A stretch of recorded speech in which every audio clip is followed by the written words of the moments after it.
Thanks. Good. This is the team dynamics team. Building high performance startup teams, everything about teams. We can't cover everything in one session, but I'm going to try my hardest and we're going to answer a lot of questions. So I really want to just set some basics based on the perspective of an investor like myself, somebody who's run accelerators and has seen founders, has seen teams get together, break up, come back together, break up, and have a startup fail. All the iterations I have seen. So that's why I want to make sure that we go and ask a lot of questions. So Stephen, I just want to make sure that am I highlighted to everybody else or you? On my side. I think we can pin you, and that should make you highlighted.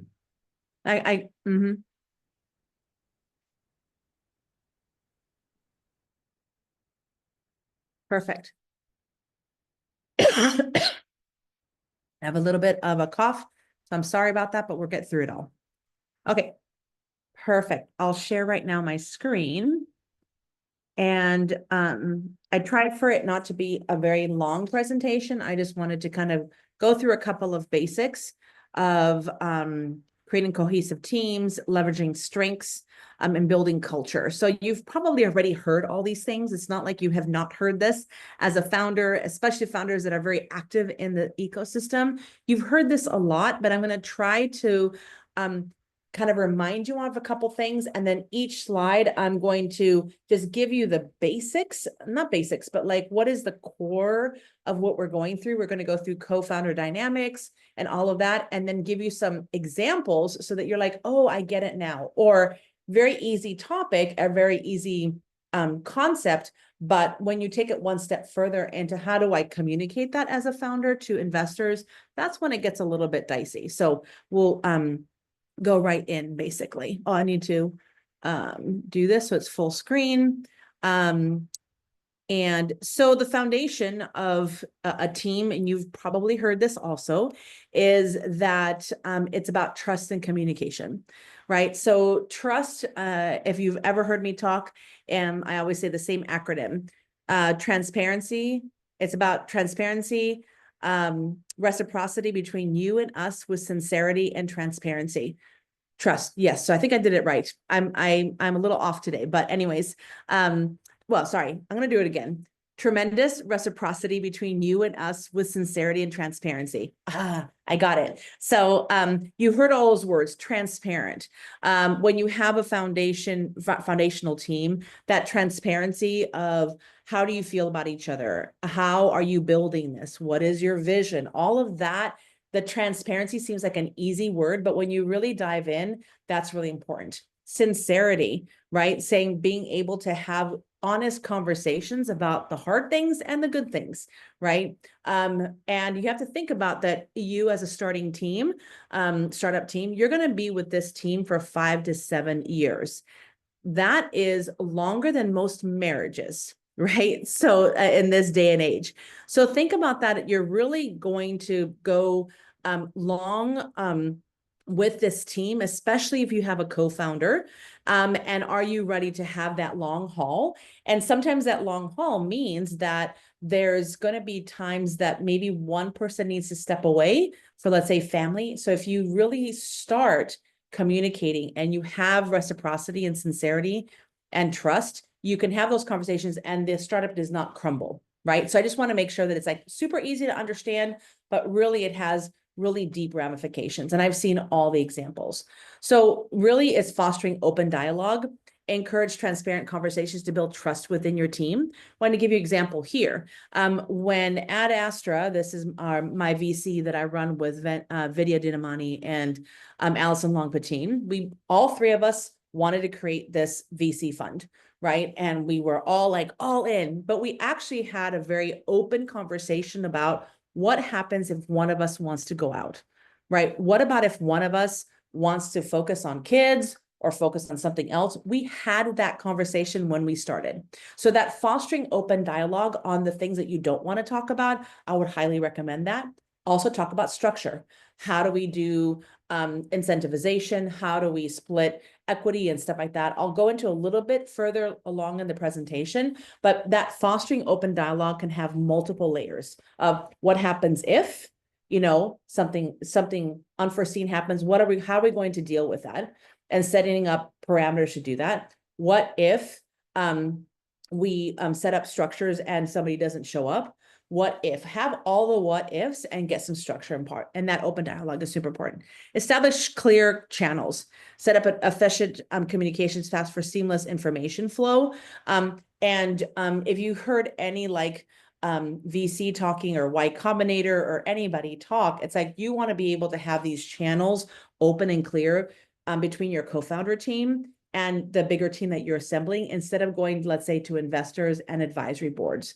You want to keep it really kind of clear, simple, so that you guys are solving problems. Now, if you do have problems and you have challenges, then you can set up a system saying, hey, you know what, if we're really not seeing eye to eye, and there was an example that I heard on a podcast that, you know, the technical co-founder and the business co-founder had a difference of opinion of the marketing channel, the go-to-market strategy around marketing per se, right? And they were at odds. Well, they actually had an advisory board member that was a marketing expert. So they knew that, hey, whenever it's something that's outside of our wheel of expertise, let's bring in somebody who we trust, the advisory board, not the board, but advisory board, and see if we can solve that. So that's how you can establish those clear channels.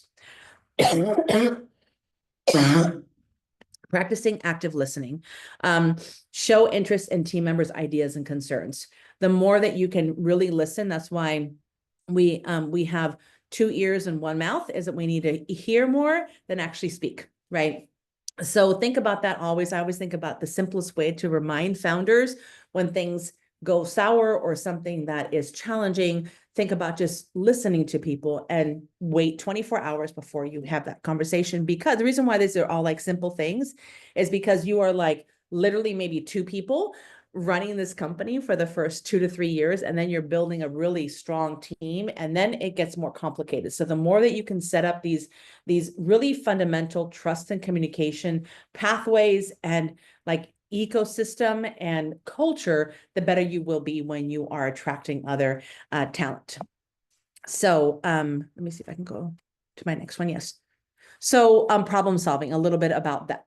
So I know these are simple, but really thinking about identifying the issue. I have seen founders that it's oh, you know, we're having a problem, and then they blow it up and they don't really understand what the issue is. So if you are having challenges, it's sometimes nice to have, let's say, an offsite, or say, we're going to have an afternoon to really tackle what's going on here. Or before we do a sprint to get to MVP, let's have a conversation about what's the dynamic here, who's going to lead, who's not going to lead. So anything that you can identify the issue, you can clearly define that problem as a team. Then it's brainstorming solutions. So encourage the diverse perspectives and creative thinking. That's when you can maybe bring in an advisory board members. I know that with one of my Brink clients, we were able to, as an advisor, we brought together a group of people on a Saturday, and we really brainstormed a lot of solutions that that startup needed. Now, they're not board. I'm his advisor at the Brink, and they had their team of 4 people. And we really brainstorm, but we set the intention of, we're going to brainstorm. We're not going to move towards, let's say, milestones. We're going to brainstorm right now so that the smaller team can make those milestones that their investors want to see. You see how you can really separate out different things that you need to do as a startup to be able to accomplish the things that you need to get done. And then implement and iterate. So you know this design thinking 101, right? Is that set the hypothesis, you want to take action, and then you want to evaluate those results and then refine the approach. But the simplicity of knowing that you trust your co-founder team, you trust your team, and you communicate, this actually works, right? So when the trust is not there, this actually does not work when you're thinking about building that team. So again, very simple ideas, but just so that you are understanding that it's not just people talking about this, it's really, why are we doing it? So next up is distributing power. empowering your team, right? So one thing that if you talk to any investor, and I'm the same way, we really want a team that has a shared vision, has common goals and values, right? You want to be in that same, rowing that same boat going forward. And you would think in your team, you're like, we have shared vision. That's super easy. We see companies that are not, right? That somebody wants to, let's say, get the ROI more than the ROI, meaning return on impact instead of return on investment. There might be an unshared vision of the exit that we want, either IPO or a merger and acquisition. So I know that those are like black and white examples, but making sure that everybody is in that same shared vision, but that one person, that's why I'm going to say the but in each one of these, the power is the co-founder that is the CEO needs to be able to communicate that vision to the investors, to the external people. And how you communicate that really well means that you get the attraction of those investors, and the same holds the same when you're attracting new talent. So you have to have the shared vision of everybody, and then you have to have one person that is that champion. We'll go into it a little bit further later. So clear roles. So define responsibilities and decision-making authority. Sometimes it's that I see teams saying, oh, this person was going to do this, this person's going to do this, and then it crumbles. Make sure that you know the roles that everybody plays, even if you have a team of 3. You would say, oh, that's not a big deal. The more you can set up with a team of 3, it really amplifies when you have a team of 15, 30, 50, and 100. Then it's, but the but is the co-founders, one needs to lead the convos and communications, right? So if you're thinking about a soccer team, you know, a soccer team of like 5-year-olds, they're just kind of like going down the field, all like huddled together. Nobody really is a leader.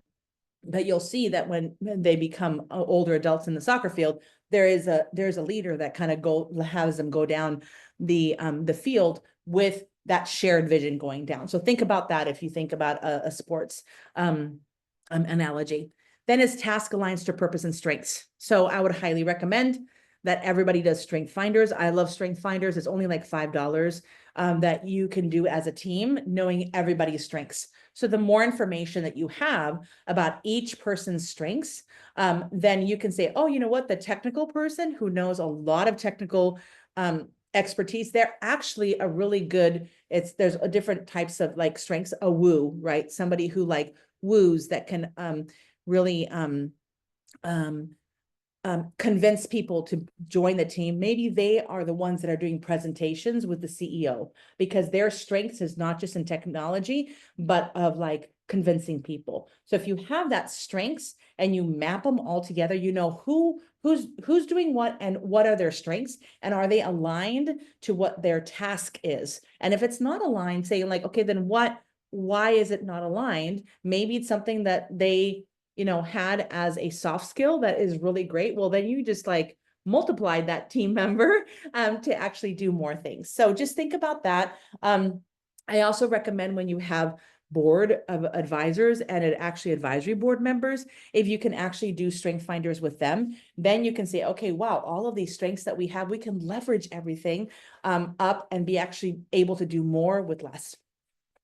Okay, lastly is encourage ownership, foster sense of responsibility and pride for each individual team member. Sometimes it gets muddy when we have lots of hats. Who's felt that, right? In a startup, you're like, I'm wearing this hat and I'm wearing this hat tomorrow, and then this hat tomorrow, and then on Thursday, and this hat another one. But if somebody does have the ownership of like project management, then a lot of people can wear a lot of hats, but that person leads that project management or that sprint that you're doing for the creation of your technology. So just think about owning a couple of things in the different teams, team members that you have. Okay, next up is, so the ideal startup team. I love this. I try to like make sure that you understand that there's different people that play a part in a team. And I'm trying to really, by the end of this, that you have a different type of mindset of just not like, I have a team that has a CTO, a CEO, and a CSO, and I'm good. Like, it's not just that, it's thinking about how does everybody come together in this team to do the best job possible and to expand the vision that you have for the company and bring joy and awesomeness to the customers that you serve, right? So you want to have on your team idea generators. Now, those idea generators shouldn't be like, and I have an idea every single day and it's going to like derail people, like, oh, squirrel and squirrel and squirrel. No, not that. But you need to have somebody that kind of is that ideator, right? That innovator that says, hey, have we thought about this? And what about this? And how about this? Right? So that you know that that's taken care of, that innovation piece is taken care of, and then everybody else can work on go to market and business plan and stuff like that. So, and I love this, it's just like a how about this ideation, so that you know somebody or maybe one or two people can be that person for the team. Next one is action oriented. You want to have really everybody, it seems like everybody needs to do that in the very early stages. And then when you get more structured, when you have like 100 people on your team, not everybody's going to be action oriented. You might need some operators that are not action oriented. They're like, wait, pause, wait, we have a system and a process here, right? But maybe at the very early stages, you don't, right? So people need to be willing to act quickly and adapt on the fly, right? That goes to co-founders specifically, also for investors. The investors want to know they're going all out, but they can pivot and be coachable and really go with the flow of the market and go with the flow of the customers. And the ethos around that is, we got this. Like, we got this. We're going to get it done. We're action oriented. We're going to get to the milestones. I'm going to show you investors that we can do it. And I can say that one of my portfolio companies, Visor, is really action oriented, right? They are used to be an app that connects customers with, let's say, brands that are doing really great work and really sustainable brands. And then if they do, let's say, 10,000 steps, they can donate their a meal to the food bank by doing all of these sustainable good things and good for you products. Now they've gone to a B2B approach, which is great, but they were always like, what does the customer need? How do they do it? We got this. We're going to figure this out. We're going to figure it out. And then they're like, okay, we're going to pivot because we figured out that the B2B play is so much more like sustainable and so much more profitable. Great. I know that they got it and they're going to figure it out. Right. So really good example there.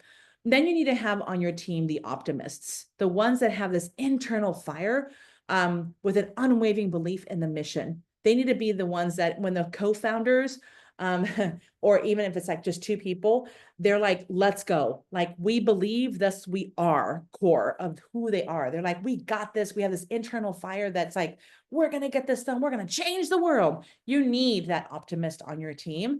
And if you don't, it might be actually an advisor. It might be an investor. I know, like, a lot of my portfolio companies, almost all of them, I'm like the biggest cheerleader. I'm like, let's go. You got this, right? So you want to have that cheerleader. It might be a mentor that you have. Just know that you need to have that type of person on your team. Then lastly is multitaskers. I've kind of thought about like that person that changes hats all the time, but they're comfortable with wearing multiple hats as needed, and then we'll figure it out. We'll figure out somehow, some way to do this, and that spirit lives on if you have 2 people, 5 people, or more people on your team. So I don't think that there's any questions so far. Okay. There's a question about like co-founder, and they've never had a co-founder. So we will get into co-founders. I think it's probably the next slide, or the one more slide after this. Let me get to that and then I'll answer that question.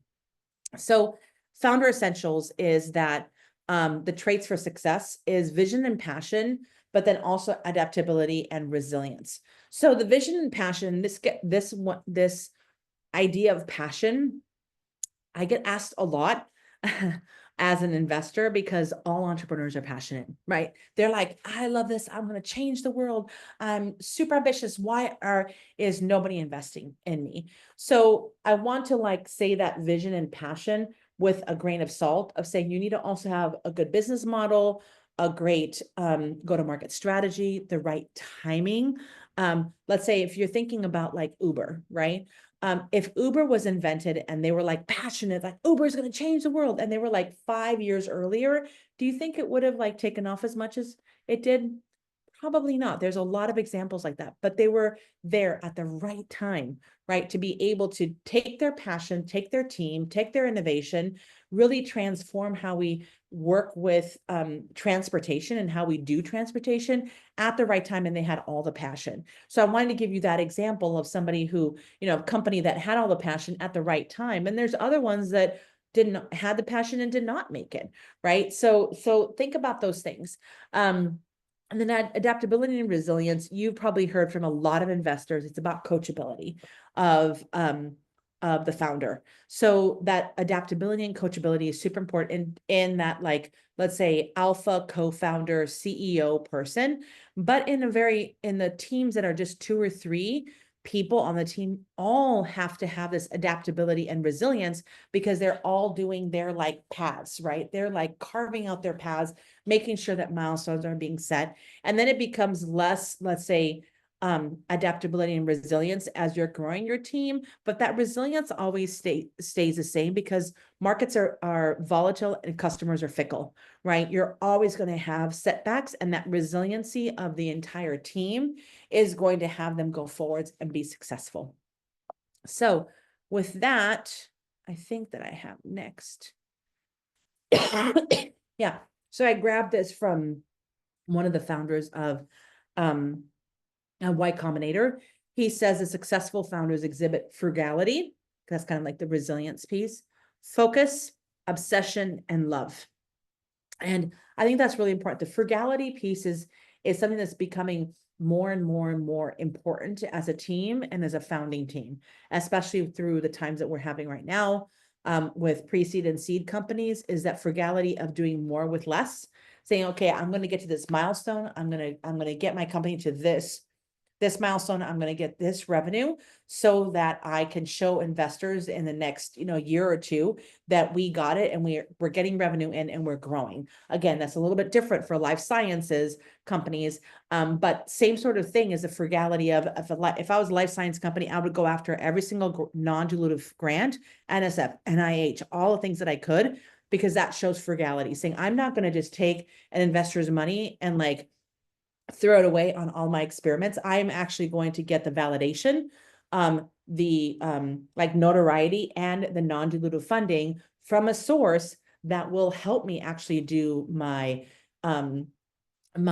tests and my clinical trials and all of that. So just think about that. Focus is like that focus on the customer, focus on the market that you're trying to get into, and focus on making sure those customers become evangelical customers, that they talk about your startup to anybody. Obsession is, we've kind of gone through that already. And of course, love is that passion and what you're trying to do. So this is a co-founder dynamics slide that I wanted to get to. Building a strong partnership. So the co-founder, and that goes after the question that was asked in the chat, is that one person says, I've never had a co-founder. Now, there's a lot of conversations around having a co-founder, not having a co-founder, being a solopreneur, not being a solopreneur. What do investors want? What do they not want? So I was making sure that, Y Combinator and let's say Techstars do love having co-founder teams because they like that technical leader and that business leader, or that technical leader and somebody else, right? So how you know that from investors is that you need to just ask them, right? You have to ask them, do you typically invest in solopreneurs, or do you invest in founding teams like 2 co-founders? Ask them those questions, because then you'll know that you need to find one or not, right? If you really want that investor, or you say, hey, I'm going to go after investors that don't care about that co-founder dynamics. But the reason is to have a co-founder is that it's really hard. Entrepreneurship is really hard. So you have to build a strong partnership. And this partnership that you have between 2 people, when you grow to a team of 3 or 4, that ethos, complementary skills, shared values, all this like pieces that you're putting together as 2 people will resonate with the larger team. I know this is all soft skills, but That is how you build culture. That is how you build a really great team that is attracted to the leadership and the style of the two co-founders or the single founder. So that's why this is also important, to be able to grow the team in a way that is of shared values. So one thing that I want to really iterate for the co-founder dynamics, I know there's a lot of chat going on and I'll get to that, is conflict resolution. So as I said about when we established Ad Astra, and I know other founders that we have invested in that really have set up protocols for addressing disagreements in writing, that you say, okay, if we have a disagreement, how will we solve it before there is a disagreement, right? So the same sort of thing goes with the team. You want to set up values. You want to set up, and I'll go into in like one or two more slides, is you want to set operating principles that you are operating under, so that when a conflict comes up, you say, hey, we had it all written out as co-founders. If we had this disagreement, we would set the course on this, or we would set to meet with an advisor. If you have operating principles, I'll go through it in a little bit, as I said. Maybe one operating principle is you're going to assume best intent, right? So when there's a conflict, you don't say, you know what, I'm going to remind you. We go after assuming best intent. We do this, we do that. No, it's like, look at the operating principles. Have you been operating in these ways? Yes or no?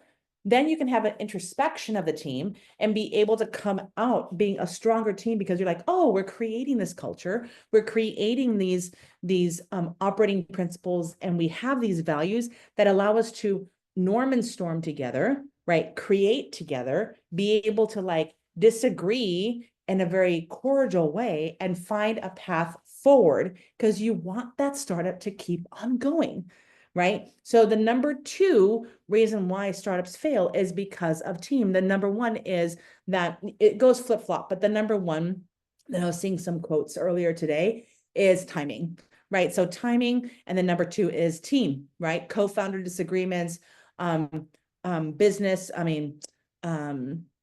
board disagreements with the founders, all of that. The team is number two reason why. It's not the innovation, it's not go to market, it's not fundraising even. It's team. That's why this is so important. It seems silly sometimes, it seems very easy, but it is not, right? So, and then the last thing is clear leadership. We've gone through this already. Define roles and decision-making processes to avoid power struggles.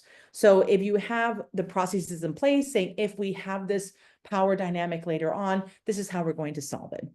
So I know that there's a couple things in the chat. Okay, so question is, how about a member who has a lot of ideas and keep derailing the main tasks because of different ideas? Okay, perfect.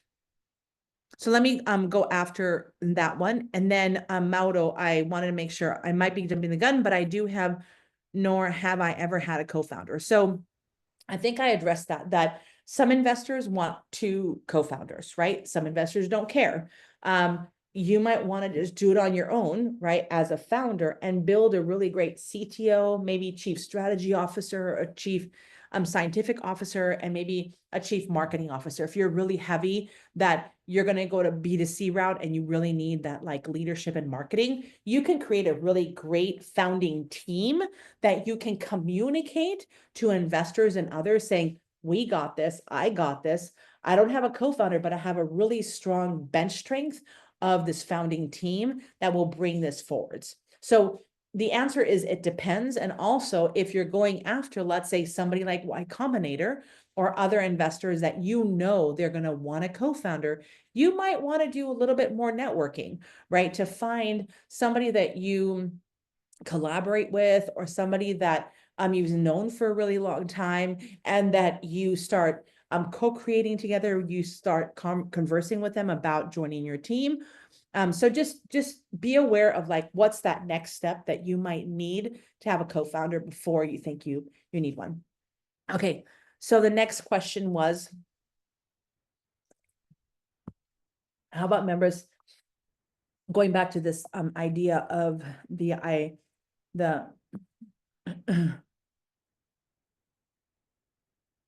this one. the idea generators of the startup teams. So you want to at least have one idea generator on the team, depending on how big your team is, that you can task with, hey, we have this product and our customers are saying these things about this product. Can you create something, new? Or can you think about or bring together a group of people to think critically about a new product or a new iteration of the product? So that's one way to do it, like in the ideal world. You're saying that this person has lots of ideas and they keep derailing the main tasks. Now, one way of kind of handling that and de-risking that to happen again is that, hey, you know what? We really like this one idea because you're listening to all of their ideas. This one idea, if you are the founder, right? You're like, hey, I really like this one idea. Can you take at least like 7 days or give them more time, whatever you have time for, and say, can you research that and see if that's a valid, a viable idea for the company that we have and the direction that we're going, right? So you're putting a little bit more railings around that idea, giving them a deadline. It's kind of like a SMART goal, right? Giving them the deadline, saying, in about 7 days, can you come back to us and do a little presentation about that idea? Because that allows them to be able to say a lot of different ideas. And you as the founder says, I really like this one. Can you go that route? The other way is if this is happening during a meeting that, and I've seen this too, that's why I'm bringing it up, in a meeting that is set to be, let's say, you're setting up goals for the week and you have your 30-minute touch point on Monday, and this person's always bringing up new ideas and they're derailing it, allowing them to know this one conversation is about goal setting for the week. Then if they really want to have more ideas, then you say, look, let's do an idea session at a different time so that we can listen to all of your ideas. But that's a place that you can bring up those ideas and we can have a conversation. And from that, then you can carry on and say, in 7 days, can you get back to us on this? So you're allowing them to know that there's structure in this company, right? That at different times we talk about different elements of what we have to do to bring this company forwards. And as you're doing that, then they're like, okay, I'm being heard, but I know I need to not talk about all my ideas all the time, and setting those parameters up. So hopefully that helps you in 2 different areas. Okay, and then the next one. Okay, great. Okay, I raised, okay, what if, I'm gonna go back to the raising at the end, okay, Mauro. And then this other person says, what if both founders are technical? Great question. And what would they want in return to become a co-founder? Okay, perfect. So what about the 2 founders are technical? Let me go back to the co-founder slide here. Come on. Okay. What about if the 2 founders are technical? Sometimes some technical people do have the go-to-market pieces, right? And maybe they have an MBA, maybe they have been a founder in another company and they had to take some business pieces. So when you communicate to investors, we are 2 technical founders, but this person has had experience in the business realm. So you could do something like that if that's the case. I always say that you should always control the narrative, right? Yes, you guys are 2 technical founders, but one has strengths in these areas, but you have to communicate that. You can't just say, we have 2 technical founders coming from MIT and Stanford, and we're all electrical engineers, and that's our team. You can't say that. You have to say 2 technical founders, MIT and Stanford. One has had multiple entrepreneurial pursuits, and they're really the business side and we're more the technical side. The other way you can do it is you are very astute, saying like, hey, you know what, our 2 co-founders are technical, and then you create a you could do a business advisory board and a technical or scientific advisory board. So as you're trying to find and recruit let's say a business person, if you think you really need that, it's going to take a while because you should really attract the right people with the right values and all of that. You don't want to hurry that. You want to take as long as you can, but you need to be networking and all that. But you could set up 2 business and technical advisory boards that you don't have to give them equity now. And that you say in your presentation to investors, hey, we have set up a business advisory board that allows us to bring in this expertise who is a blah, blah, blah business person and a blah, blah, blah business person, which aligns to what your needs are in the company. So you're being very, very purposeful and very focused on this is a technical co-founders. And because of our gaps, we are bringing in this rigor, this business support from our advisors to support us as we go forwards. And we're always open to find a business person who can help us as we scale. You see how that allows you to talk about that you're open, you have an open posture, you are coachable, and you're finding the right team to make this startup successful. Okay.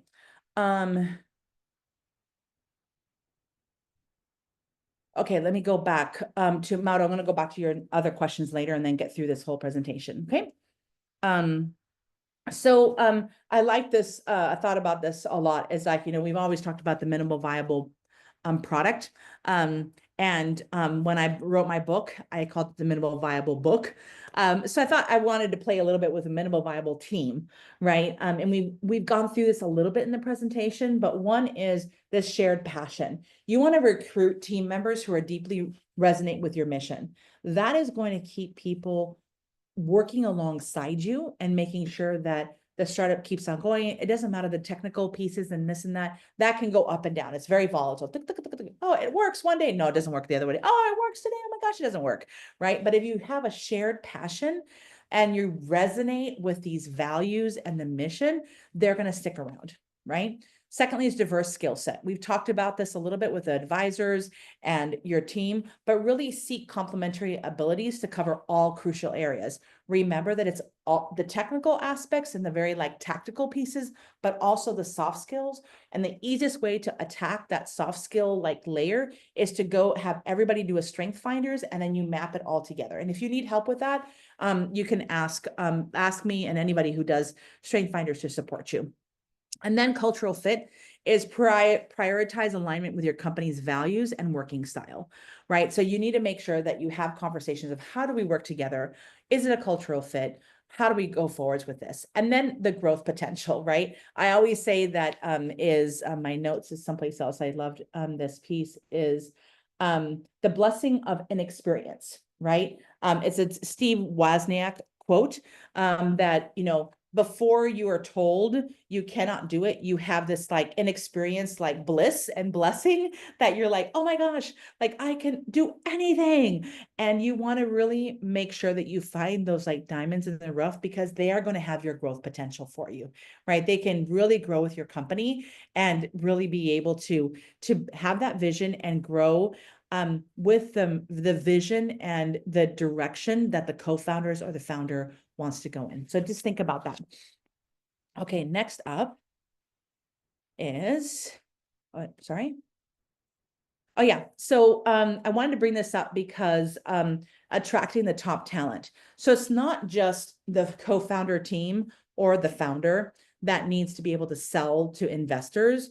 You really want to make sure that you're selling the vision to articulate a compelling future to attract passionate individuals, right? So if you were asked, think about yourself, if you were asked, hey, I just need to get a website done. Can you help me? And you're a website developer. Would you say yes? You're like, oh, if I need the money, maybe, whatever. There's somebody says, look, we're going to transform the kids' cancer, environment. And I have the newest, craziest technology that's going to help millions of kids. And I need a website to start. And you have had some kind of experience in cancer. You're like, I'm in for the long haul. That's very different. That founder just sold you the vision, right? Didn't sell you on let's just do a website together. So just think about that. You're selling the vision for that technical or that talent person to come into your team. The reason why I say this also is that investors like this.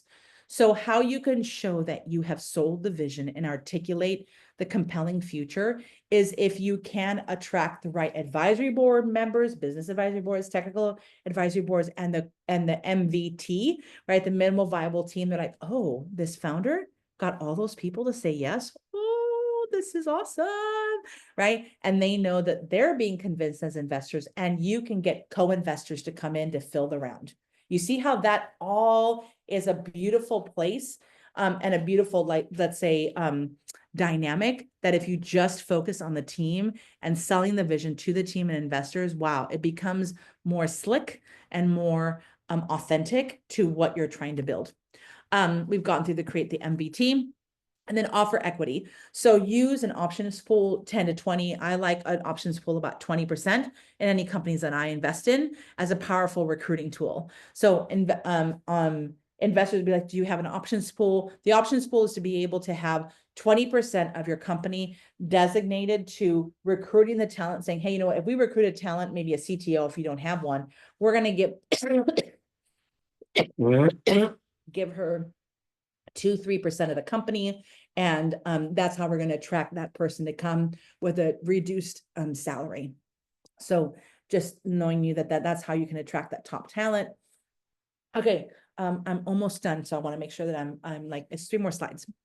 I love operating principles or working principles that stack above the values. So you know that you have values in your team. If you haven't done that, reach out to anybody at the Brink and we can send you something about how to create have your visions. It's like a 1-pager that I have. So let me know.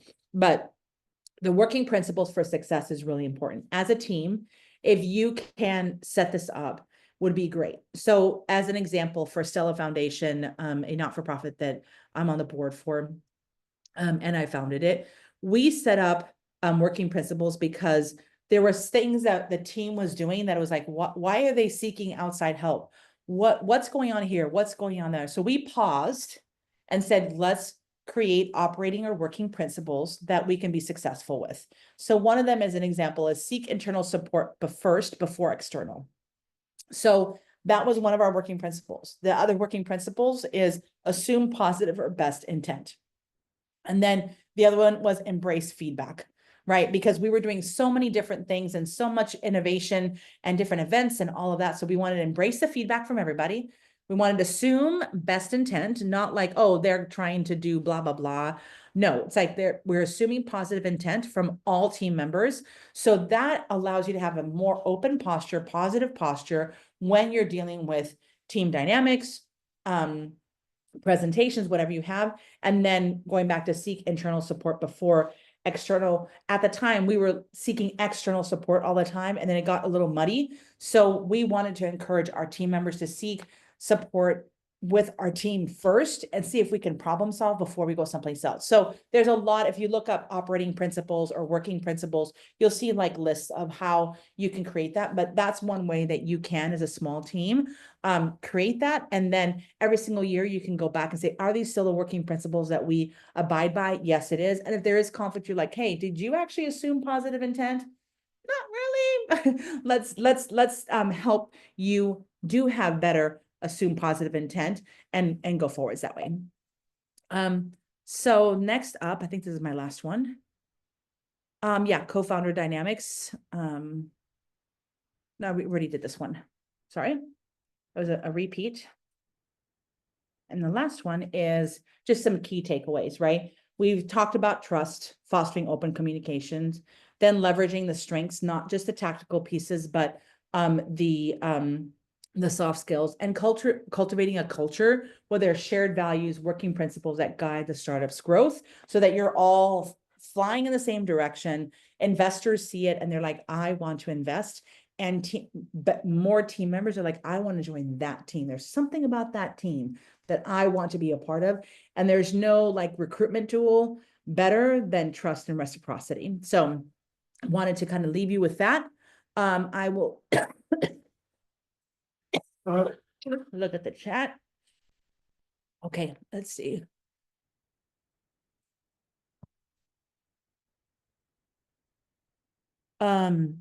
No, not a rush. Can we offer equity without running the payroll? That would be an accounting person's question. I don't want to answer that out loud. And then Scott has also responded, that has been our experience. So, can I ask advisors to join a board of advisors?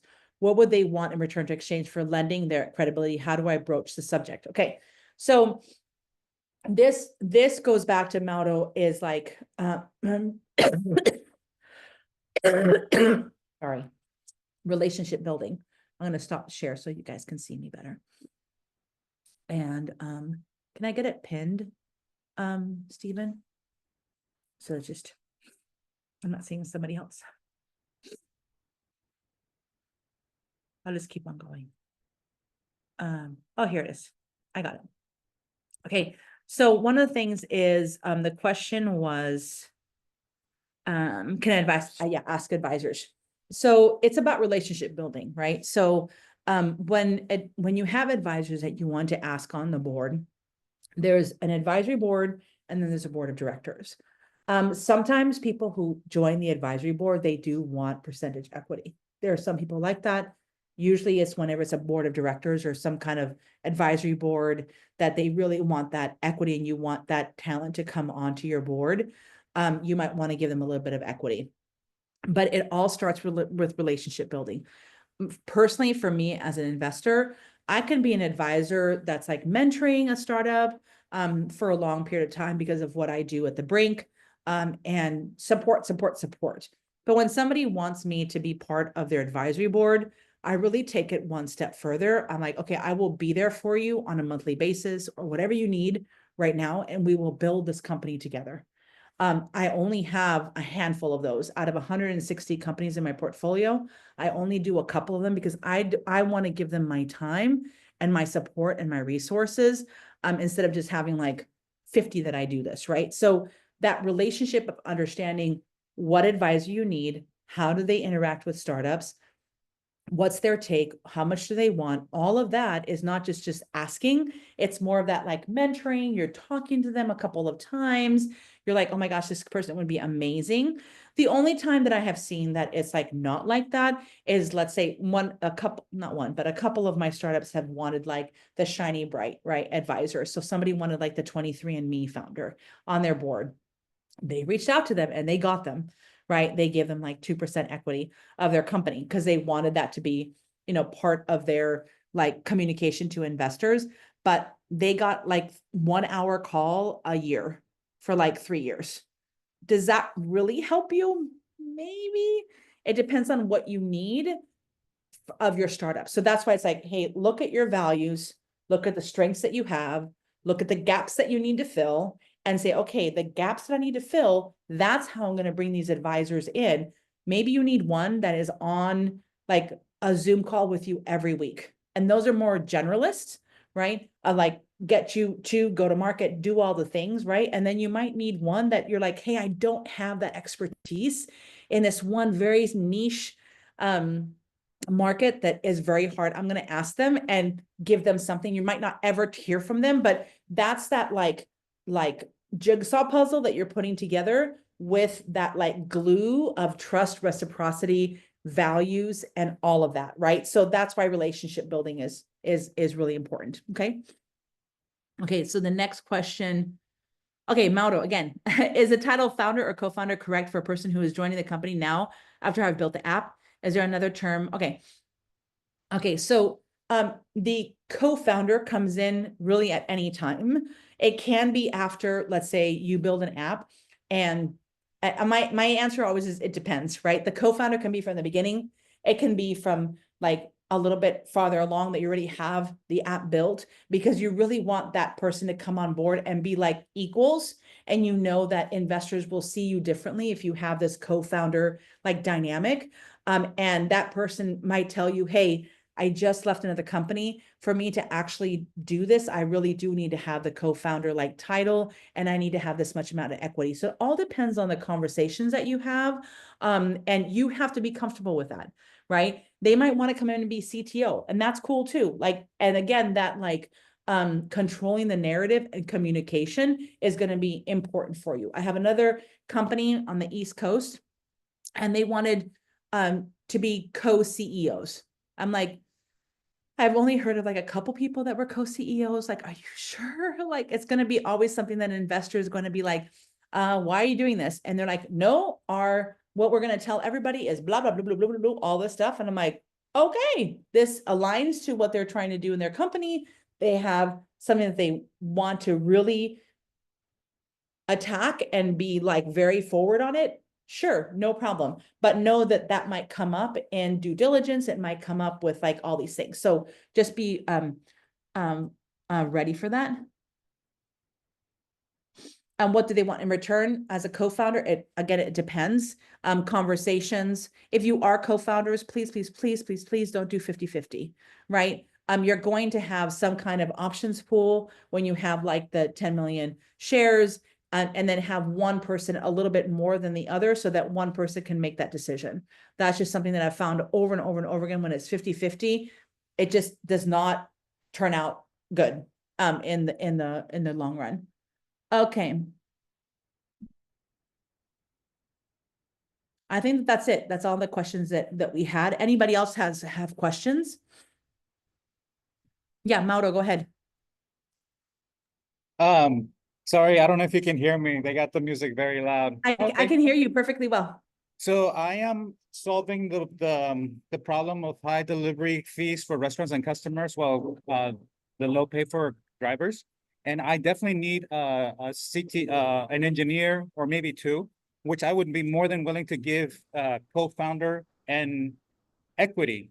But my question is, I'm planning on staying private. Like, I'm not planning on going to market or going to be allow myself to be acquired by DoorDash or Uber Eats. I was gonna say Grubhub, but Grubhub just went down the Yeah. sink. So Yeah.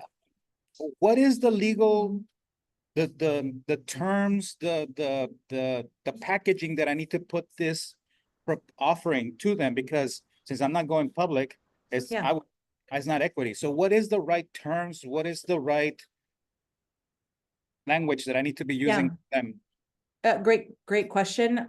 Two answers right off the bat is it's relationship building again, right? If you find the right CTO, typically CTOs, right, do want to have compensation, equity compensation. They do want to have something that's going to grow because they're doing this for the high growth potential.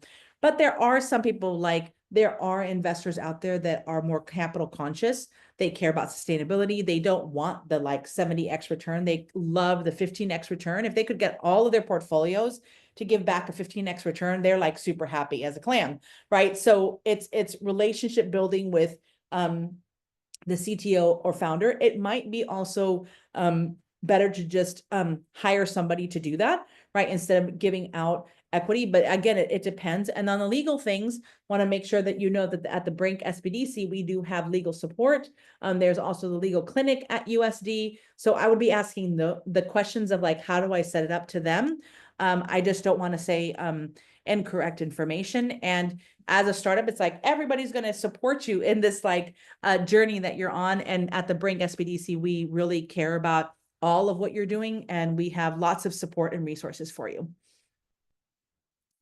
Cool. Every time that I've done, sorry about that. No, go ahead.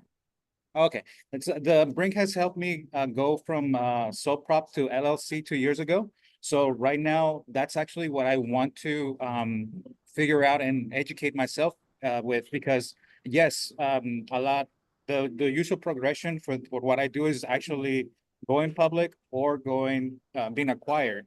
But being able to be in this position to take this opportunity, especially because of what the economics are going to be looking like in the next 4 years, this is going to be the right time. I think I always like to think that maybe I was being held back, but I think it's all about timing. And I'm definitely going to be reaching out to the Brink to further refine this, because I know that when it comes to compensation, I know what I want to give, because it will allow me to retain that talent.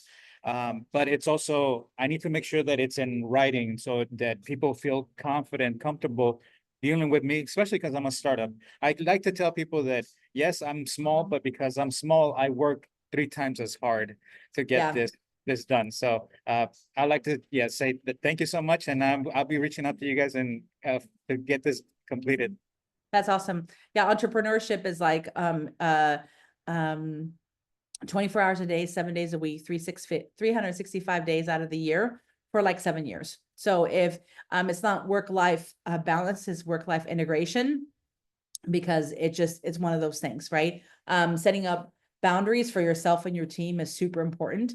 If you do not want to have that culture, and there's a lot of startups that are now trying to figure out what does that look like, but it is a hustle, right? So it's hard. So anybody else? We have like 3 more minutes. I want to make sure that everybody sees in the chat that you can sign up for free and confidential advising at the Brink, also to inspire and equip people to be prepared for the SanDiego Angel Conference coming up. We would love for you to attend and to apply. I've been the fund manager for Fund 1. Amy Duncan, our director, was Fund 3. So we really know the SanDiego Angel Conference, and we're here to support the entrepreneurs that do want to go through that. Yeah. And yes, and this will be shared with you for sure. And the deck will also be shared. So I'll be sending it to Stephen, and then he sends it out to everybody. And again, please reach out on LinkedIn and through the Brink if you have any other questions for me or for our team. We are a network of amazing advisors and amazing resources at not just the Brink, but the SBDC in general. So please, please, please reach out, and we're here to support you guys. Okay, have a wonderful evening.